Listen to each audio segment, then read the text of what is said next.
You know what? I think I need a drink. So you guys talk. I'll be back. Because Arcadum, I'm sure, wants... Has many tales. Arcadum, just tell... Dude, I think Arcadum is the best guest to have because we can just say, hey, Arcadum, fill dead air with a tale. And we can just sit back and wait. All right, so let me tell you about these players I had once, right? Because this is something I was thinking about recently. So, man, how can I set this up? So essentially, there is this guy whose name was Thomas.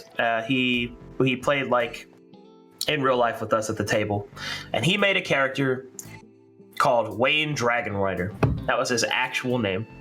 Was Wayne Dragonrider. And so Wayne Dragonrider was an excellent character because it was basically Thomas in real life. Something you have to understand about this person is he's one of those like turkey necked guys, you know, the ones with like the weird kind of like uvular neck with like the hump on their back, kind of gamer shoulder, if you know what I'm talking about. Sure. Nerd neck. And, yeah. And he would, when he would talk about stuff, he would narrow his eyes, and then he would jiggle his head back and forth. All right. Like I want you to imagine you're talking to somebody. They narrow their eyes at you, like, yeah, man, and they just kind of jiggle their head back and forth, like left and right. It's so distinct. But he would do that every time he would talk as Wayne Dragonrider. So he would just be like, "There's goblins like in the door to the north," as he jiggled his head back and forth, and it was so fucking crazy. So he and the party are sent to go find this like I guess you could call it they're criminal hunting, like they're bounty hunters. So they go to this like, you know, a den of, you know, a hive of villainy and scum, right? And they're sitting there and they're like, all right, guys, we got to figure out a way to find out where this guy is. And they're all talking about, okay, we know that he has black hair, he has a patch on like his left arm that he thinks is sacred. So then Wayne Dragonrider just walks into the middle of the room. He pulls out his glaive spear and just starts menacingly sharpening it, just right there in front of everybody. Just and I ask him, Thomas, are you like sharpening the spear for real? And he's like, yeah, man. Like, and he jiggles his head. It's gonna be so sharp. And I'm like, okay. He's just sharpening this fucking spear. And everybody in the bar is like, what the fuck are you doing? And his own party's like, okay, that was weird. And then they spot the guy, like, okay, we gotta get him alone. Wayne Dragonrider stands up and follows this guy into the next room. He leans against him and he goes, hey, are you of the thieving persuasion? I was wondering if you wanted to perform any crimes later. Oh my god. It was so good. That's like the most obvious cop question to ask. Hey, hello, fellow criminals. It was so good. And then the guy's like, no, get away from me. And he's like, whoa. Why are you being so rude? That's pretty suspicious. And then he would jiggle his head. And he's looking at me, and I'm trying not to laugh because he looks ridiculous. He's just like, what? That's pretty suspicious. And then I go, okay, he starts running from you, and he goes, whoa. Now that's really suspicious. It's like every new TTT player ever. Oh my god. So he starts chasing after him. You know what I'm describing, like, okay, he's pushing stuff out of the way, you know, oh, he's throwing a desk down behind him, and he's like, Wayne Dragonrider is not impeded by furniture, Jeremy. I'm like, okay, you're not impeded by any of the furniture. All right, he runs by a table, he flips it, gold goes flying all over the ground, he goes, whoa, how much gold? And I'm like 10. Wayne Dragonrider is impeded by the gold. And I'm like, what? He sits down and he's picking up the gold and putting it in his pockets. And I'm like, okay. Do you keep chasing? Is that all the gold? I mean, you're not sure. I searched thoroughly for gold. I'm like, okay. You find a couple more pieces. And he's supposed to be chasing this guy. So then he finds out the guys run underneath him, like downstairs and outside. And to his credit, he looks out the window and he looks at me and I'm like, no, you're not. And he's like, Jeremy, I jump out of the window. And I'm like, okay. And so he just leaps out of the window, smashing the glass, rolls down to the lip of the balcony, leaps off, lands on top of this guy, and is just holding. And at this point, the guy's just, his morale is broken. He's like, please don't hurt me. And he's like, hey, thanks for catching my fall. Jesus Christ. Somebody who is guilty wouldn't have caught my fall. And he lets him go. I'm just the waiter. Yeah, he lets him go because he caught his fall. It was... I don't even know how to really describe Thomas. It's like, have you ever met somebody who just lived in a different world? Like, it was completely, like you almost feel like a weird phantasmal connection where they're just barely out of reach. Like their compass is slightly off, just a couple degrees. To where you can understand what they're saying, but there's always something wrong. That's what Thomas was, dude. Yeah, that was Wayne Dragonrider, man. That was I just love the juxtaposition of the completely not fantasy name with Dragonrider. His name was Wayne Dragonrider. So that's great. I like to imagine he was really imposing and trying to like pursue this man. But as soon as he realized coins were trickling on the ground and like scattering on the floor, it's like, gotta stop, gotta get the gold, 1 sec. Yeah, and I asked him why, and I was like, did you really need that much gold? And he says, oh no, I didn't take it for me. I took it for the kids. And I'm like, okay. And he did donate it to an orphanage. So to his credit, that was true. Oh shit. But it was just like he got offended at me that I would even suggest that he would take it for himself. And I'm like, well, technically you did steal it from the casino. Whoa. If it's on the ground, it's down to pound. And I'm like, what? What? Fucking Thomas, dude. Like, okay, so if it's on the ground, you can take it? Yeah, that's the dog's rule, Jeremy. I'm like, all right, dude, I get it, dude. Whatever you say, man. Where is this man, and can he join our campaign? Dude, I haven't seen Thomas in like 5 years. Find him. Dude, it's Wayne Dragonrider, man. Like, he was...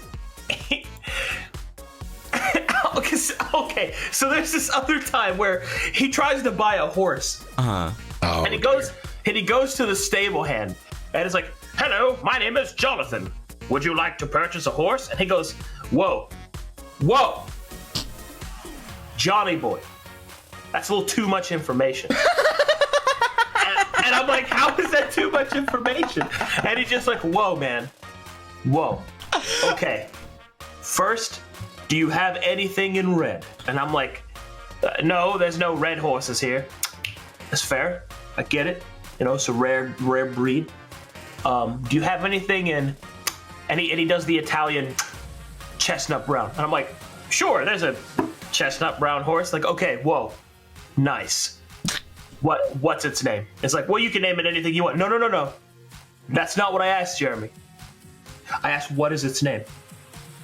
Well, the stable guy hasn't named it either. Whoa, Jeremy, I'm not asking him his name. I'm asking the horse, an equine brother. What is its name? And I'm like, can you talk to horses? Oh, Jeremy. And like he was like he was exasperated for me. He felt sorry that I didn't understand. Horses. He's just like shook his head at you. Yeah. Horses know their names. Now I just need to listen. And then he rolls animal handling. He just and the deadpan way he rolls it, like he's holding it in his hand, and he goes, "You just have to learn to listen." And he doesn't even look at the die as he rolls. And he goes, "What's its name?" I'm like, "Frederick. That's a good name.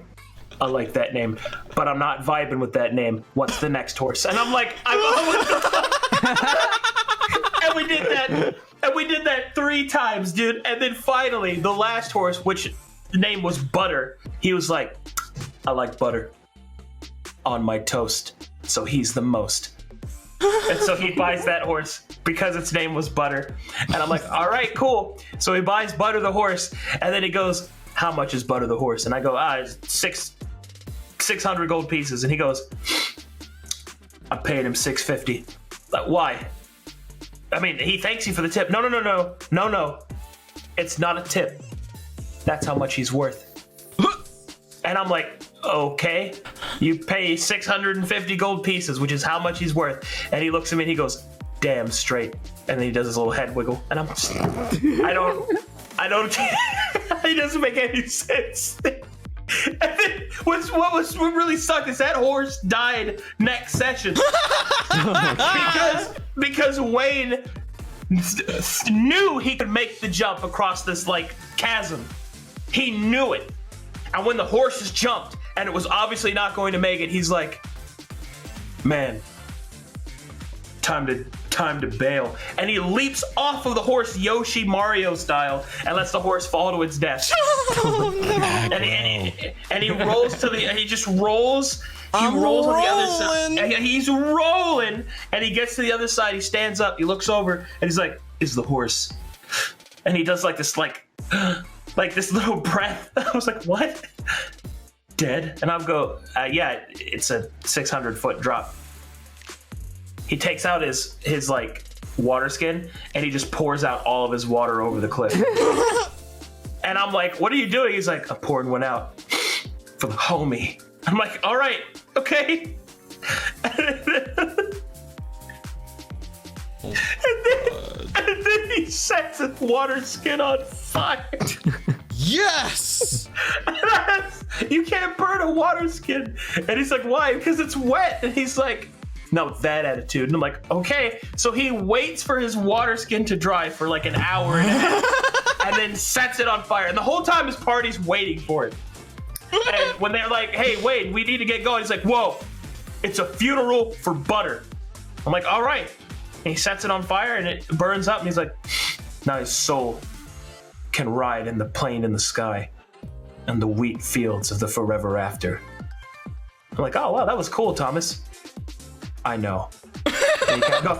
I was like, Jesus Christ. I know. He was so good. I know. I know. Picture him sitting alone in his room listening to Goodbye Horses while smearing butter on his face. Oh my God. And in combat, dude, he would always like, in combat, he was at his most optimal because he would like, all right, so I attack and I would go, huh, and then I go, huh, like that, and then he would roll. But he would like act out with like sword arms, showing me how he was attacking. It was great. Good times, man. I really appreciated that story so much, dude. You did a good job telling us a story that I would have not have heard of before without your telling. So thank you. Thank you. No, thanks. I mean, you guys asked. And you delivered. I just sit there and think. I have so many memories of D&D that I just think of shit that's happened. That's all I do. I just sit there. Like, it's wild. I will never meet another Wayne Dragonrider, though. That's for sure. Unless you meet a guy who's somehow his name just was genuinely legally Wayne Dragonrider. I mean, that would be wild. That would blow my mind. Dude, it was just the way that he.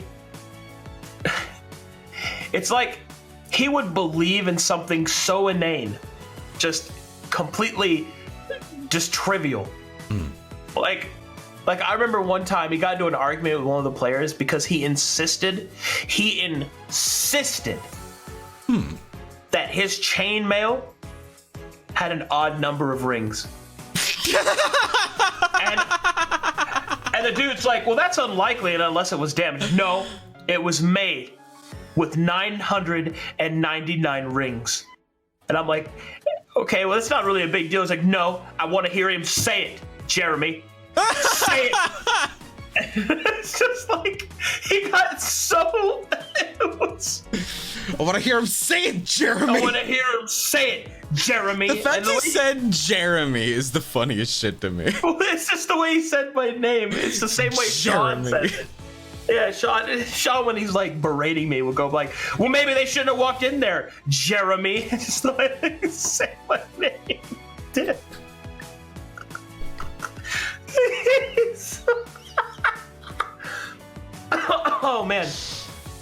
Oh man. Oh dude. I once had a guy who wore different hats every session. That guy Wait. was cool too. What? He wore hats?